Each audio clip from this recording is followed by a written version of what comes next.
Değerli dinleyiciler, Nəsiminin qəzəllərinin birində deyilir ki, çox dualar etdim Xaliqin dərgahına, çox dualar qıldım Xaliqin dərgahına, çün muradım hasıl olmaz, mən duanı neynirəm.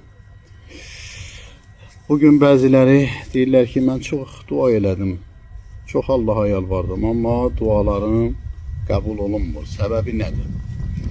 Adi bir misal buna demək olar ki, əgər təyyarənin yanacaq bakına yanacaq əvəzinə biz götürsək, su töksək, təyyarənin uçuşu orada qeyri-mümkün olar. Dua o zaman Allah dərgahına ucalır ki, o zaman Allah dərgahında qəbul olur ki, insan haram tikədən çəkinsin.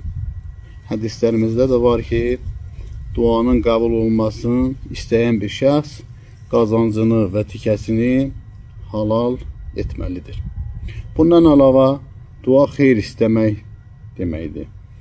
Dua xeyir istəməkdən ibarət olsa da, bizim çox istəklərimiz öz zərərimizədir. Bəzi dualar da biz eləyirik ki, düzdür, xeyir istəyirik orada, amma o muradımız, o məqsədimiz əgər hasil olsa, ola bilər gələcəkdə bizə ziyan gətirər. Bunu da nəzərə alaraq Allah bəzən o dualarımızın qəbul olunmağını istəmir ki, gələcəkdə bizim ziyanımız olmasın. Bəzən də özümüz onun səbəbkarı oluruq ki, dualarımız qəbul olunmur.